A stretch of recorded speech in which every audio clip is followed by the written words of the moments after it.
Malgré le joie de nos pièces morbuété, parce que moi je suis maman Chakou. Maman Chakou maman nanga, na théâtre de maman nanga.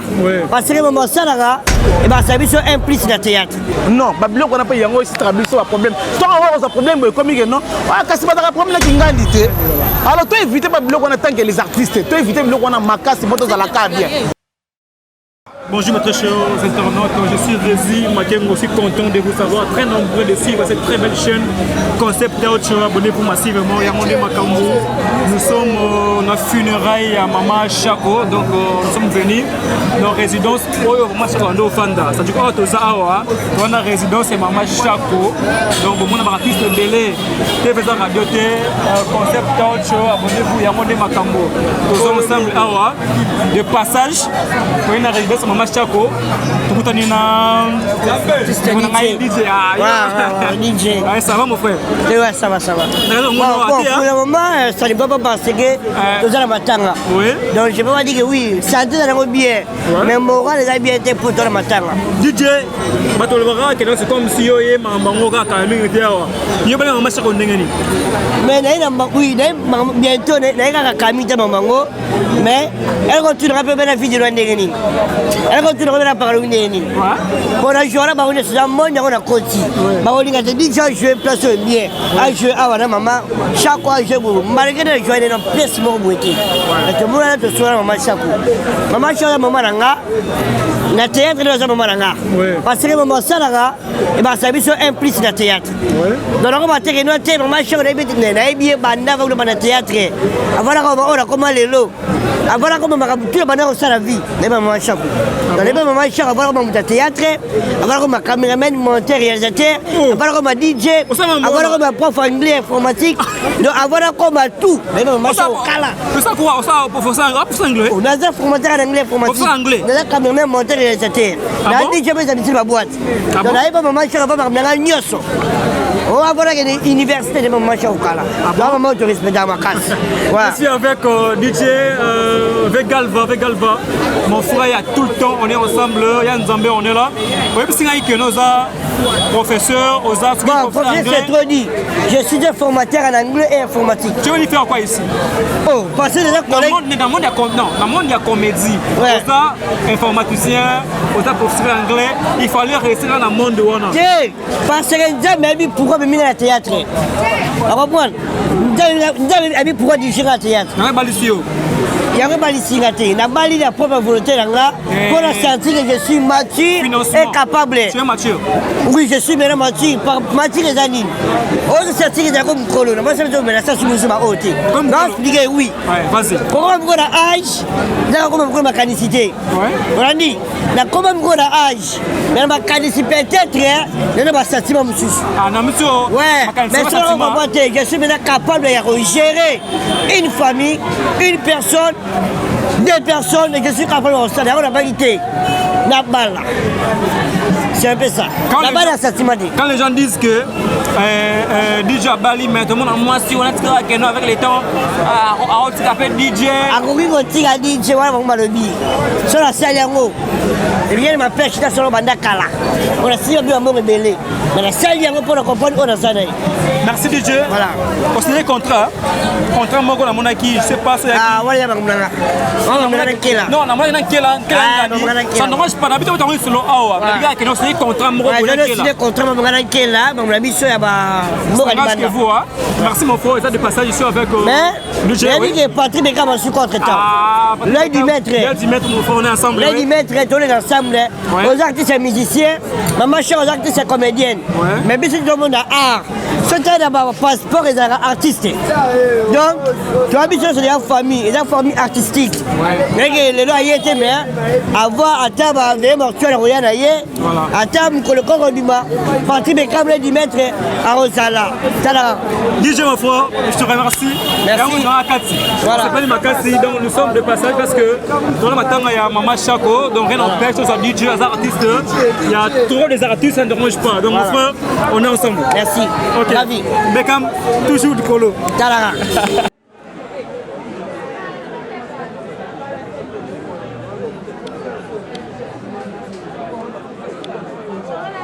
Mesdames et messieurs, nous avançons dans cette très belle chaîne Concept Show. On est ensemble. Je suis nos résidences et Maman Chaco, Renadjeu. Nous sommes artistes, on va défiler.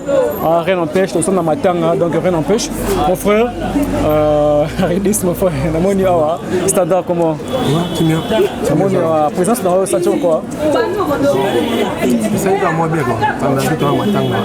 Est-ce qu'on a des familles, hein? La Zio pour eux, la famille, on a trop. Oui, parce que la famille par rapport il y a la maman Nishako, on est tourné. Depuis mère a d'ailleurs qui au Fazia, le dossier au Fazia. Mon frère standard, souvenir nous avons Maman Chaco. Pour expliquer Bayo Kayo, souvenir pour Maman Chaco aux amis. Bon, souvenir les belés, parce que tourne maman. La tourne maman Chaco. Artiste ouais le banal tourne maman Chaco c'est possible. Parce que nous avons moins de temps, on tourner. En plus que non. Tant à nos vendeurs. Tant à nos vendeurs, nous appelons nos artistes, tant à maman Nishako, à mon avis, à mon mère tout sur l'année à l'an. Si mère a l'ongwa awa, comme on a vista. Comme on a vista, on appelle la diffusion ensemble de la mère. Ah vous de la gagner, ton et ah ils allaient ton maman Koufi. Moi de adabiment. Ah ni là l'ongwa de ah. Moi c'est on a ada l'ongwa. Dans ma bimine bon. Tout comme gagner la bonne relation dans mon parcelle. Abi que non ça va. Comme pour le siko comme il se passe à moquer. Maintenant ils allaient. Il y a un monde qui m'attend ni là ils allaient. Alors quoi maman Chaco na yo, quoi maman Chaco za kindenge ni. Na bango à travers Nico Chege, na ba tourner un film maman ya Nzinga, 14 vision. C'est tourner un film maman na joie ko ko na je crois. Maman Chaco. Oui, tout tourner un film bien na mère. Artiste wala baka na tourner maman Chaco ko parce que maman ane bandeni na rejoindre l'artiste. Na ba film maman de joie après ça un peu espace. Après ça un peu espace pour jouer. C'est ça. Donc c'est ça. Oui. OK, nous avançons avec notre émission. Je suis dans la résidence de Maman Chaco, dans TVZ Radio T. Bon, on a artiste, mon frère, ça va? Oui, ça va bien vraiment par la grâce de Dieu. Ouais. Oui, Maman Chaco, on est né. Merci. Là, comme on a artiste Yaba, ouais. Artiste comédien Yaba. Ouais. Vas-y. Ouais, merci. Là, vraiment comme on a artiste Yaba, artiste comédien. Ouais. Maman Chaco, nayebi naza chance ya kotourne na ye onga nazala pa nada master après naye pa Papa Koba nde Papa Koba koma filme moko boye ndeka bainvitaka bato kwa nde Maman Chaco ayaki ape naza chance na filme wana na tourna na mare mais façon mère à joie aza mère moko boye atikanga na basouvenir moko boye nayebi te donc toperde motu moko ya monene ya kosakana te et puis ejouela Maman Chaco si lelo na namoni moto akoni ti lelo namoni moto azojoue loka mère te eza situé parce que tomonaka yango soki moto akufi nde malamu moto emonanaka est-ce que quand tu dis que non moto à travers lokola ye aza te ozoloba yango à cœur ouvert ou bien ozoloba yango pour parce qu'elle est décédée. Non. Mais que Bazolanda, Pote Zolanda, parti par là, Naninga Mabeti. La mère Mouboué, Ngano Yaba, Ngano fan. On a déjà depuis groupe Salon au Kala. Pendant et puis il a été mère dans le groupe sans souci. Et puis il a monté la mère dans le zone et puis il a eu chance de jouer la mère. Tant que ma Béatrice Bongo Keto, la baronne, il y a au Canada, à Vancouver. Elle est la mère, moi chaque fort. Donc on a vraiment dans le thème mon corps. Si le long, tu as joué alors moi chaque fois. Merci mon frère, c'est pas un témoignage naïo, tout ça est belé. Ouais, merci Oyaba. Voilà, tu les attends. Yaba, Bayokio, voilà. C'est bon, hein? Merci. Ok, merci. Mon frère, Sandor, c'est fini, on a fini. Bon, ça on va bon. Ça me dit là nous. Autant bon la Kati, ça. Toi tu as la Kati, toi tu as même maman Nisha Guadana. C'est ça on a. Oui, tout à l'heure, ça moi. Ça ne branche pas. OK. Ouais mon frère, donc ça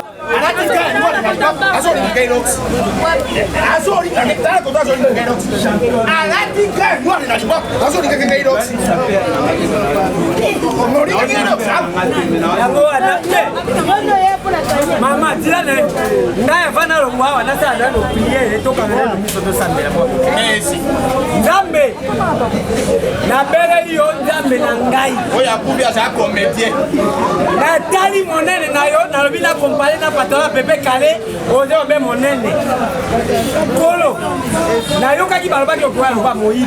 Oze kaka na mboko neke baby. Et puis oponi pa ko kitate na zakata. Et puis ba mi ibio ba bet na kasoka luki senete data beti golse. Neke ba ko bet ayo awa. Neke ba ko bayo morie les gratuits. Pona ko la kisayo. Vibrato le piano, bomanga na kanya kana kende. Lokola ndeko nanga sali prière malango pe ngai pe na sala prière po ko kisa monena nchambi. Te to kumisana no monena nchambi. Nzambe kumama na yo. Nzambe na nyasa lokola yo. Na kene na rike bise sandine sede yo. Ezo robo sa monene. Na dutete na pesi yo patala bibe kale bi yo kanga dani. Kele plande la monene ozana ngo. Nzambe na ngai o sali mapanda na likolo rupina sesika kotia ngo monite. Me otia ngo na mitu ya bana miketo zo benga makonde pe ba palata. Nzambe na ngai yo lo bago semera kabaya mera yo nzebo. Ya ko tombola kamonene na yo. Ya ko na mera kayo nzebo yo. Eri kimbi. O nzamba ri kimbi. Eri kimbi. Na ko ni peta mbali kimbi. Jambo ya pesa kaposa ye.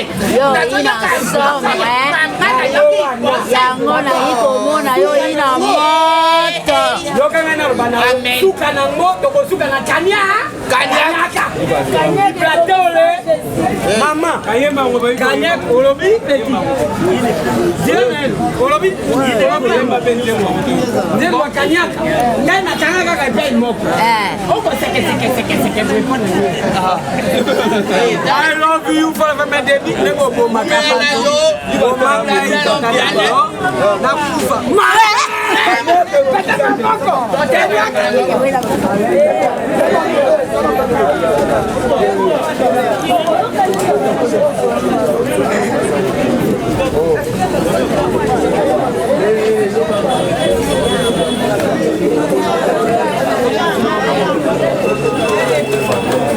Nous avançons dans cette très belle chaîne Concept Out Show. Abonnez-vous massivement. Tout le matin, Maman Chaco, Canes Laka, tous différents artistes.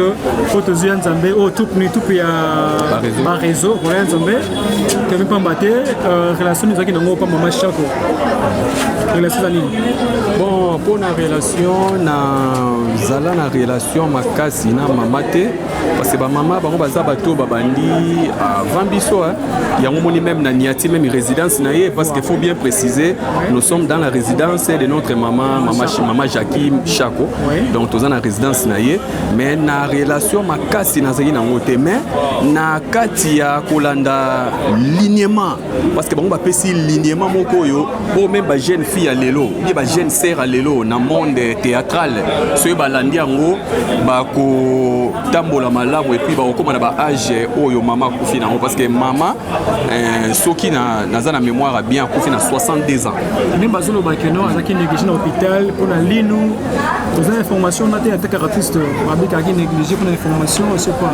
Mais bon en tant qu'artiste et puis un intellectuel journaliste mon hérésie parce que yo qui n'a besoin de source hérésie moi je te connais très bien yo qui n'a pas de source c'est pour le cause de information na source et puis OK ko diffuser ngo batu ba sepeli ba ndimi naza na information en até na okeka samwe koi lokola coup de foudre na matoi na ngai mais naza na information en até mais soki na yé komona nawa c'est parce que maman bazaki ba maman yo ba pesi nzela maman Chako c'est une figure na monde ya théâtre figure moi ça makasi trop ça makasi trop c'est une figure oyo ezo peser makasi na monde ya théâtre donc motako contredire en azate même toke c'est puisa ba papa sans souci même toke to c'est puisi ba papa ba vient na biso ba maboke ngalie ma banani donc au monde ke ba témoigner car on a zo témoigner donc c'est une grande figure na kati monde ya théâtre donc il y a moni même ba présence na biso bo eto kiti.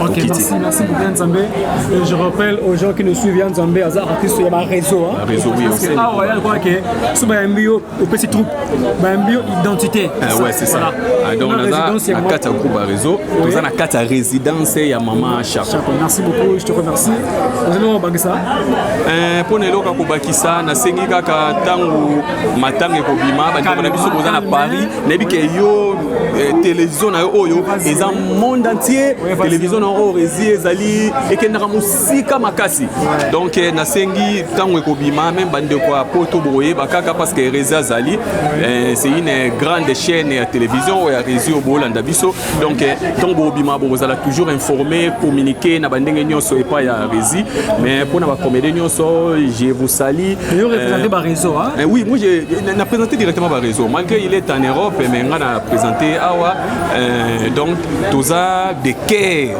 na la famille ya Maman Chako tout ça de cœur na tous les artistes congolais na longoli mutute donc tous les artistes congolais les femmes ba garçons ba papa ba nyonso donc tout ça de cœur na bango donc tout ça la programme où na grande famille na ye et puis na famille ya monde théâtre na ba autorité mboka so ba pesi communiquer ba tunyo so ba oyeba. Merci je salue aussi mon vieux Galvani on a bien Galva c'est na matonge on dit Galvani te oui matonge te Galva on est ensemble en tout cas excusez je voulais saluer mon vieux Elvis Loango donc Elvis Loango mon vieux Galvani hein voilà. Mais moi je l'appelle souvent Elvis Loango le prêtre de tous les prêtres.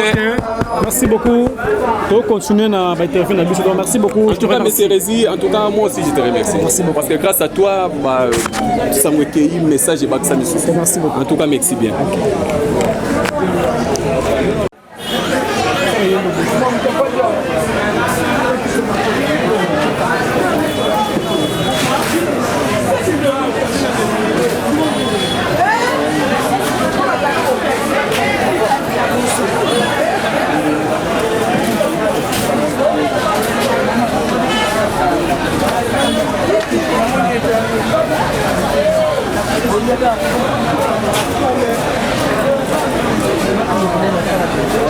Oui, merci beaucoup. Nous avançons dans cette très belle chaîne concept out chez Makel, bien sûr.